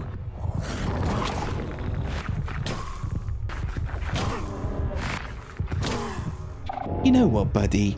You're far enough away now that I think we're gonna deal with you later. I have much automation to do, and I can see that you are busy. So I've managed to set up the empowerer, and it is much more tidier if you hide away the wires. Who would have thought it, eh? I've set up a little work areas using 8 channels each. That's hopefully way easier to keep track of. It's a lot of boring math involving channels and provider limits, but essentially, if I plug in one more thing, the whole system explodes. So let's just agree that it works and move on before I cry. Did you know they removed washing soul sand for quartz? It's very sad. Finally, out here we have the sequenced assembly, mostly automated for things like electronic components. I did use subnets to reduce the channel load, but I'm very rusty on this and it's very hobbled together. It's kind of on brand really. We also have the light engineering and heavy engineering mostly automated. The soul vials cannot really be automated yet because of mana glass, so we just bulk craft them, it's fine. Oh, and finally there is a train network to pull the copper and zinc over from the sculk area. Choo choo. We are caught up. Next I think we should try and summon a zombie brute. 2 zombie hearts. I don't know why he has 2 hearts, but we're gonna need a lot more than that. 1 heart, 1 flesh, 2 bone meal, stir, 1 charcoal and weight, 4 essence of death. My brain wasn't built for this. Now it's charcoal, empowered void crystal and death essence, stir, soul shard, essence of death, stir, Shadow Jam, yes. We'll combine 4 into a block and grab some blaze cakes to complete that quest. Next, we can extract that liquid experience into a tank so we can move it over to the superheating mixer area. Then we'll throw some logs into a sawmill to get sawmill dust, which we can then craft with clay to make a dye base. That'll go into the basin with fluix dust and experience, and once superheated, we'll start to make chromatic compound. Nice. Then if we use that on these Shadow Gem blocks, we get Shadow Steel. Reggie is a ghost. These guys are easy and give a decent amount of experience to help recover the cost of making the compound. So by the looks of it, we're about to dive headfirst into a bit of Ender IO, a mod that I don't really get to use that often. We'll need dark steel, which we'll make by throwing steel, shadow steel, and powdered obsidian into the arc furnace. 16 dark steel ingots. Now we need grains of infinity, and it looks like we throw flint and flint into a fire over bedrock.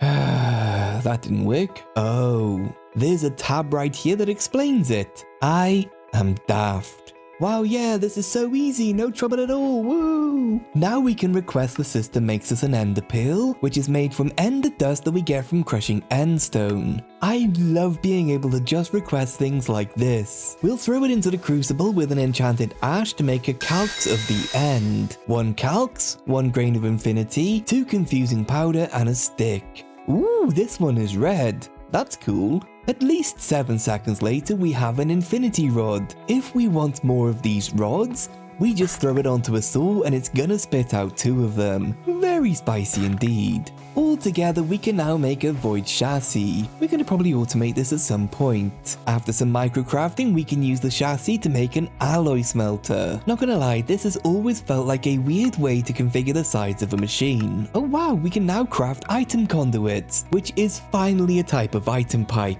Though just one of them feels kind of expensive, so we'll only really use them when it makes sense. Yay, Mekanism! I actually mean that not sarcastically this time. I am excited because Mekanism is very different. But the craft for one basic control circuit took 42 seconds. Absolute madness. Oh, and of course we're gonna need 2 to progress. And more void chassis. That's the enrichment chamber anyways. So that is now fully automatable electron tubes sorted. It may not look like it, but things are really starting to come together. Oh no, Hobble is exposed as a fraud as he gave up on making a pretty nether.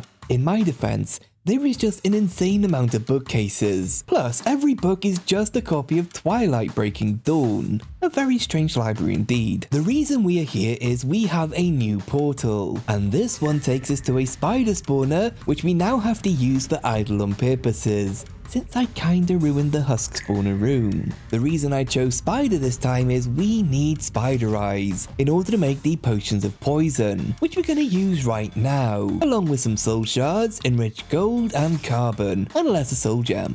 This ritual will then consume, I think, 2 hearts from the nearest mob, or me, if there's no mobs nearby.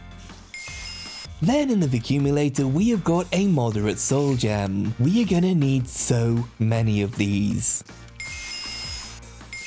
But that's enough for now, but I will definitely be back later. Emerald crystal, saplings, grass, farm some lime like mystical flowers, then lime green dye, and some slime. Then we can use that crystal to make a filter for this drawer so we have some semi-automation. Let's have the system make everything for an installed chassis. I'd assume we're gonna need more of them, so let's teach a cheeky recipe for it. The soul ingot thing is so incredibly slow. Well, we may as well use some of the 50 hours stored in the time in a bottle. That is what this is for after all. Over here I did automate the duplicating of infinity rods. This was all for nothing because we only need like 20 of them in total. Whoopsies. Finally, our first installed chassis. We'll use one of them to make the slice and splice, and now we must summon a small horde of zombies for their heads. They won't mind.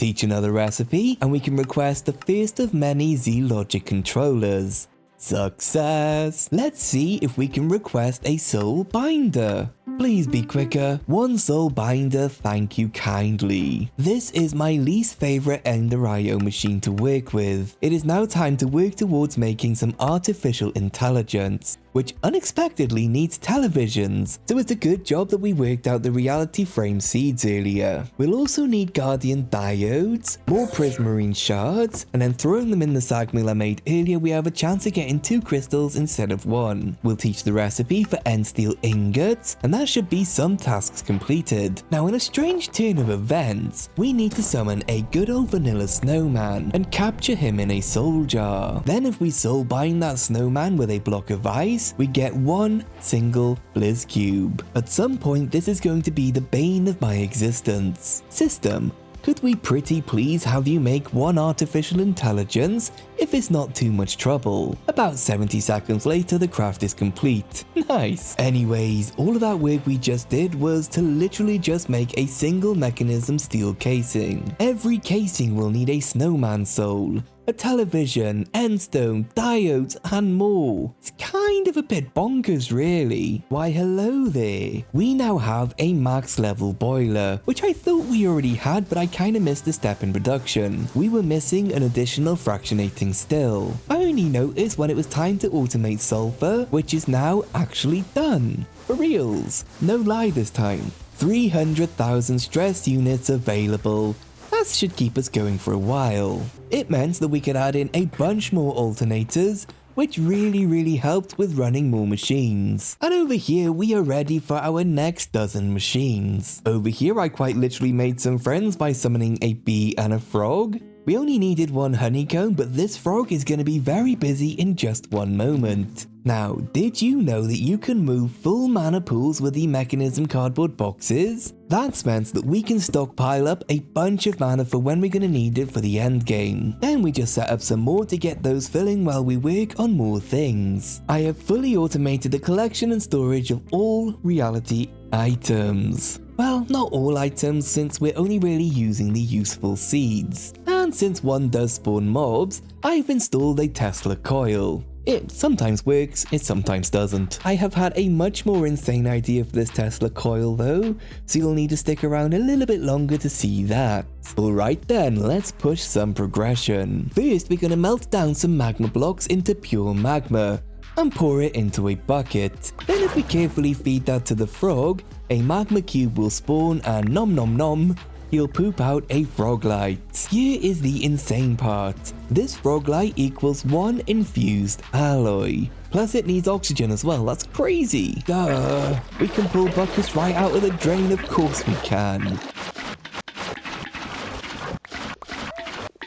17 lights, that will do for now. So we'll need an electrolytic separator to make the oxygen we need. Then we just export water. This isn't going to need any acceleration cards as these machines are very slow by default. We'll just tell it to avoid the excess hydrogen as we're never going to need this. Next is the purification chamber. We'll input the oxygen from the right, then we can just throw in the frog light and wait patiently for the infused alloy. Boom. That's the first of many, I suspect. Unautomatable too, because I guess of the unreliable access to frog lights. We'll now need a new infuser, this one for infusing items with enriched gold. The worst part is that we're now going to have to craft up more than a stack of enriched gold just to fill its buffer. That's going to tie up some machines for a bit. Well, it will if I remember to actually install the crafting card. Anywho, we'll use this to turn our infused alloy into advanced control circuits. Now things get a little bit spicy again, because we need to make the matter condenser for singularities. It's spicy because we need the ender resonator, which is gonna need an enderman head.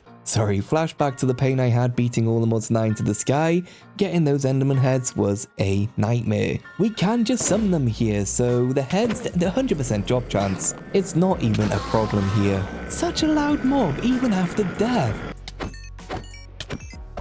Now to stop the system getting confused with the Tinker's heads, we'll either place them down here or just destroy them. Teach the recipe and give it a test. Dang, energetic alloy. It needs oxygen and destabilized redstone, of course it does. Oh, it's just redstone in a magma crucible, easy. I just used the pipe to pull the oxygen over, and I think it should work now. Ah, of course.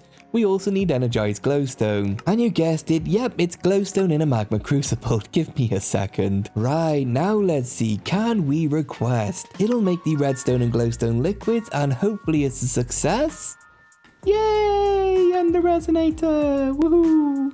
As you can tell, I was very excited about making this. At least for now, we can totally make the matter condenser. The most obvious choice of item to condense is water. Swap the singularity mode, then add in the 64K storage component, and then we can watch it fill up incredibly slowly. Yeah, we're probably going to need more accumulators than the single one that we have. A job for later. We have cow friends now. I don't remember why. Oh, and it definitely helps to have the soul gem block out in the open. It's super easy then to deal with the spooky boys. Moving on. Do we have what it takes to request an osmium compressor? We shan't be automating this one though, because we have a very small supply of osmium. Oh, elven trading is coming, and it's pricey. Enderium ingots need resonant ender, which we have, and 1 osmium ingot worth of liquid. This next part is going to be a little bit all over the place, because we need to be doing many things in many places at the same time. I'll try my best to simplify where I can. Well, I am back at the spider den because I severely underestimated how many moderate soul gems we needed. It's made harder because potions are unstackable. Why must it be so? I did manage to capture some Enderman souls. We need to combine them with the singularity and some experience. We have 2 singularities so far. I really do need to add more accumulators. And as for the experience, we have just one option. We use the fluid tank from Ender.io to push the liquid experience into the machine. And as for the experience, there was a quest reward for bottles of enchanting, which is what we're going to use. It'll be enough to at least start one craft, but we can easily use our levels to make even more bottles of enchanting with create. My friends, that is a first of a few teleportation cores created. After a little memory game, we'll use it to make the Elven Gateway core. Now I need to trade with elves. This involves building a very specific, very cramped portal frame. It demands mana, terra steel, and my patience, but eventually it opens. Hello, capitalism. Throw items in and they're traded for elven dragon versions. Then we can make the Rod of the Bifrost. The mana glass heads through the portal to be traded for elf glass. Combining the elf glass with the Rod of the Bifrost makes Bifrost blocks, Ender Pearl, Enderium ingot, and Bifrost block, and if we have enough mana, it is warped into a single reinforced alloy. And that's 4 to keep us going for now. 1 final metallurgic infuser, this time for enriched diamond. That'll let us upgrade the reinforced alloy into elite control circuits. But with great power comes even more recipes to teach, like redstone alloy and copper alloy. To make the chemical injection chamber, I need to craft a Russian nesting doll of machine frames, but we do it for the science. Well, that was a success. And we need this for antimatter pellets overclocked clocks, which is filling a clock with the flow of time. Oh, it's from emptying time in a bottles. That's okay. We'll need a chemical oxidizer again, which we can just pick up and put right back down. Then to make the antiprotonic nucleosynthesizer, we need another overclock clock and the antimatter pellets. I'm kinda scared of losing the base to a black hole, so I'm gonna grind out another reality portal and probably build it in the nether. Wow! I've actually gotten around to adding more accumulators to the singularity maker, and it is still slower than a 5-year-old telling me a story. We've got 9 singularities, so that'll keep us going for a few minutes at least, but alas, we can ask the system to make us a modified data chip. Now, as for draining time in the bottles, you can't seem to do it on request because of NBT data. I seem to remember some kind of fuzzy card, but I don't quite remember how that works. But yeah, looking at hours, we have 89 hours total and 56 to use. That is all NBT data stored on the item. So all we do is craft and send 1 bottle at a time to this drawer, and then we use a tank as an external storage. That's the modified chip made. Let's head through to the nether, and as I mentioned before, I am scared of installing a black hole at home. So I did craft up another reality frame for here instead. It can eat as many books as it wants. And now we wait and see if the world implodes.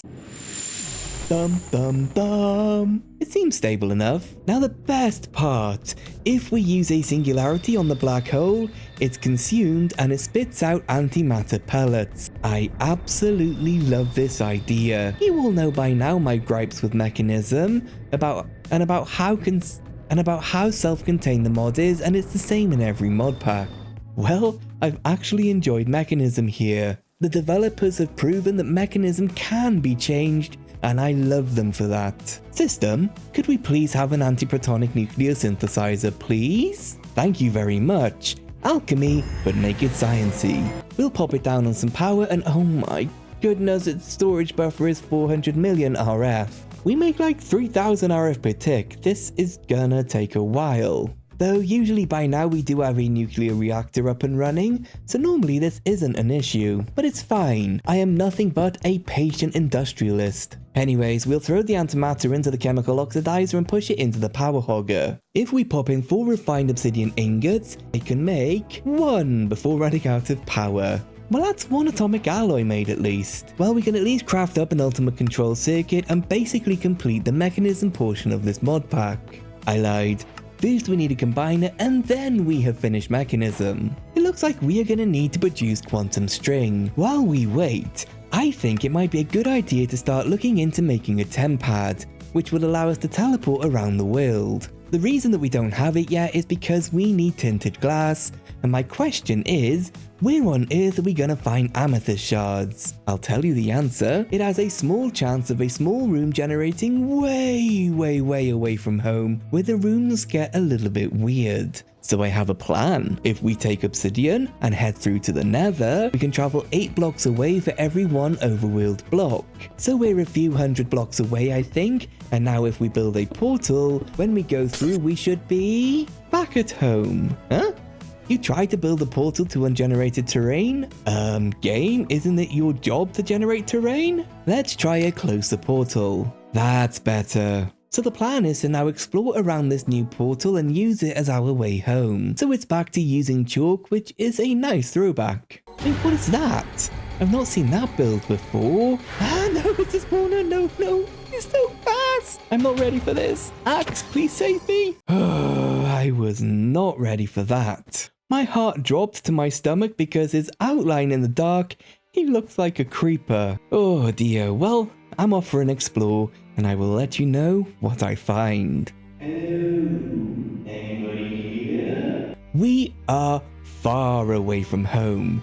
It has been many hours, but I finally found a little hole with some amethyst, just in case we need more. I'm going to bring a budding block home with us in a cardboard box. Right then, let's see how well I chalked my way home. Oh bother, if I thought about it we could have chunk loaded the base and we'd have a full antimatter machine thing.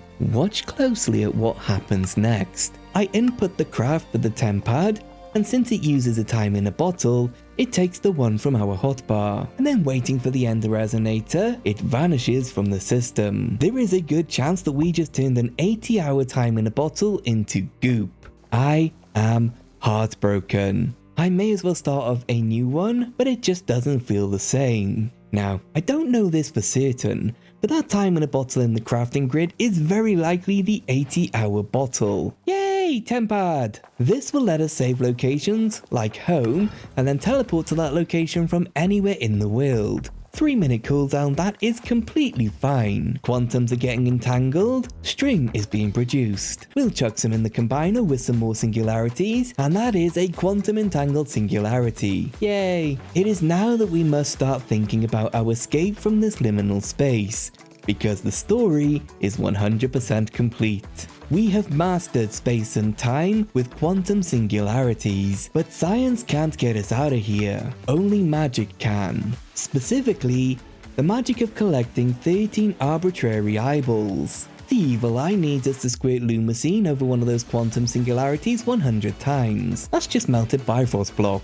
The cryptic eye needs a block of experience, which is easy enough. Now we gotta find some basic enchanted books in the nether and then feed it to this block.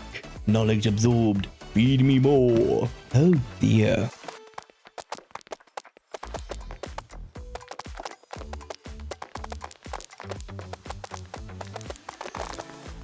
Alright, that's 100 books. Let's see if this is enough.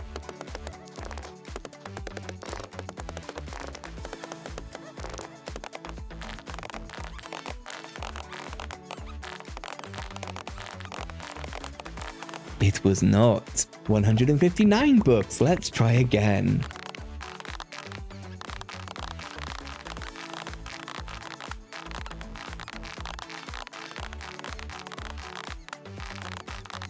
Not even a little bit close, I bet. Let's check the magical eye. We throw a pizza into the elven portal. That seems easy enough. We milk a cow and use that as a liquid inside a keg. Throw in some sugar, brown mushrooms and a pumpkin seed, and the honeycomb from the beehive earlier. We can then encourage it to brew a little bit quicker, an unripened flaxen cheese wheel. We then pop it onto the carpet and convince it to age a whole lot quicker than a few hours. Perfect, just as intended. We can then chop that up on the cutting board and it is ready to be pizza. Hey Elfies, I got a pizza for you. Thanks for the eye. 12 eyes remaining. The lost eye I found in the first nether trip. 11 eyes remain. We can blow up a singularity with a TNT to get the black eye.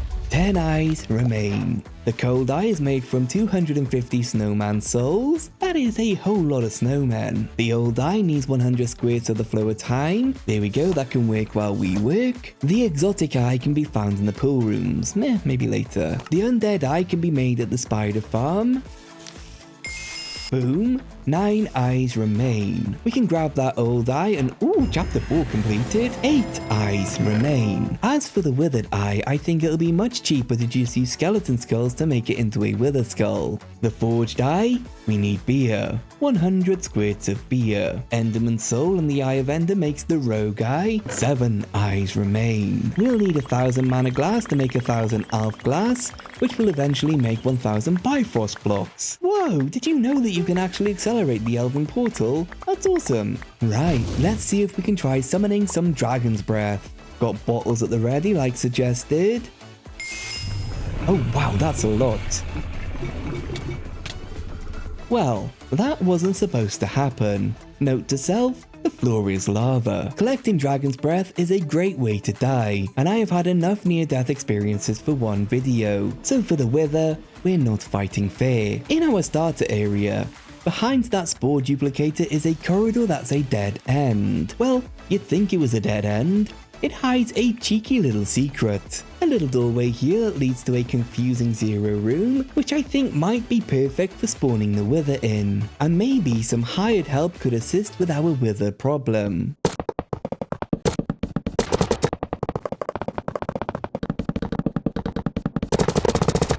Oh my, what on earth is this Chad doing here? Oh, I hope this works. Please work. I'm sure this is what vanilla players do. Oh, thank goodness, what a relief. I was not prepared for if it failed. That's the wither eye. 6 eyes remain. Right here we have a mini setup to drain the dragon's breath for spouting. I hated this task because I still have no idea how to do it without dying. That's the dragon eye. 5 eyes remain. Alright, it is finally beer time. Let me see what I can hobble together. Well, I think I just lost a recording because when I went to stop recording, this recording started instead. That hasn't happened in years. So let me walk you through what I just did. In total, I spent around 600 bucks to get the eye from within the experience block. 4 eyes remain. Then over here I complained quite a bit about the kegs and the beer system. You'd think it'd be simple. Water in, beer out. Nope. If you extract with a pipe, it's water in and water out. The keg is a pipe. It should not be a pipe. My fix was to supply a bunch of tankards and pull it out in item form. Oh, and they break. The beer will just sit inside and pretend it's not ready, but it'll also stop working because it tells you it's full. Anyway, the beer is drained out and we recycle the tankards. I am so over this quest. That beer then gets fed into the assembly sequence and that is the forged eye done. 3 eyes remain. I also picked up the eye that we made from Lumicine, so just 2 eyes remain. The pool rooms and the snowmen. Both are kind of brutal in their own way. For the snowman souls, automation failed, so we are doing it the old-fashioned way. Building an army of snowmen and immediately betraying them. Build, capture, repeat. It's tedious, it's cold, and I am definitely on Santa's naughty list now. Now legally we are allowed to skip 1 eye since we only need 12, but that's not how we do things here. It's 100% or not at all. Speaking of 100%, let's craft up some ender chests. Not sure why these are useful. Then we can spend some amethyst to make a walkie-talkie. 1 canvas, 1 easel. Chapter 2 complete. 1 light room, chapter 1 complete. 2 packages, chapter 3 complete. 3B and 5 though are just waiting on those last 2 eyes. So let me go and prepare for the last visit to the pool rooms, and I'm thinking new armor and speed potions. Well, barely enchanted netherite will work. And it is bare minimum because levels have been quite tough to get a hold of. Blizz cubes are done, and that is the cold eye. 1 eye remains. Let's go and get it. Now I did make a few potions and an auto potion feeder, but I hadn't considered that we're mostly walking in water. It's fine, we can zoom these around the pool tiles, looking for one very specific room with a very specific eye. Let's go. Now it's time to brush your teeth. Now it's time to brush your teeth. Now it's time to brush your teeth. It's time to brush your teeth. Now it's time to go to bed. Now it's time to go to bed. Now it's time to go to bed. It's time to go to bed. This is exactly what we're looking for, I think. We just gotta build around to avoid the mobs, since water is very slow.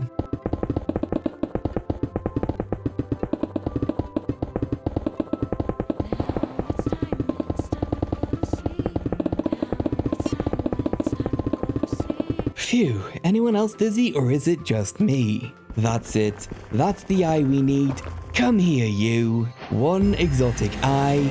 No eyes remain. Real quick, I did want to try out the sculk scrubber to see if that is a way that we could have gotten through here. Wow, yes, that did clear quite a lot. Yeah, this is definitely a valid strategy if you do want to fight. Alright, that's enough messing about, it is home time. Real quick, let's use a broken data chip on the reality frame. And while we wait to see if our world gets destroyed, go ahead and take a deep breath. Things are gonna get a little bit chaotic. So together, we will breathe in. And out. Breathe in. Oh cool, that didn't really do much at all. Chapter complete. Breathe out. Yes, breathe out. Right. So that's the mod pack 100% complete, except one tiny little quest. We must defeat the Warden and find his portal. I guess I'd better do some preparation.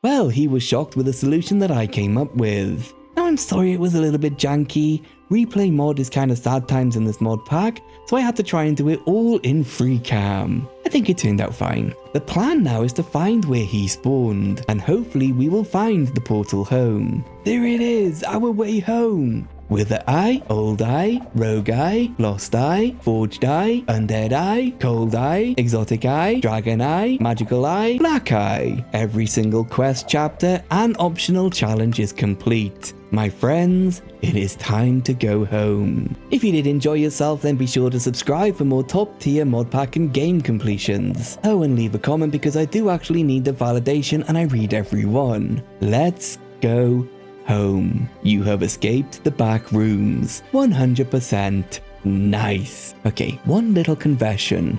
Let's rewind just a little bit. Did you notice how they were iron golems at the portal home? Yeah, apparently there is more than one warden.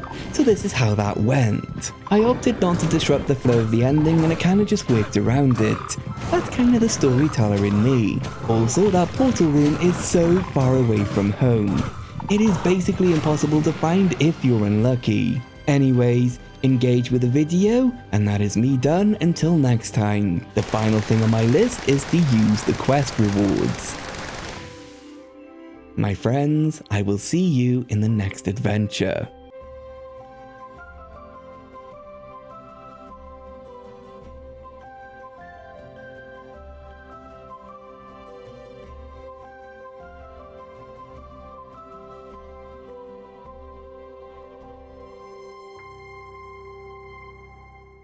which would you believe has the ability to remove some of the liminal room, has the ability to remove some of those liminal walls, has the ability to remove some of the liminal walls that confine us. That is an advanced electronical component, which is what we are missing for the unlimited zip, which is what we're missing, which needs diamonds, which are impossibly slow to find. Right then, I better get it. Right, I better get working on.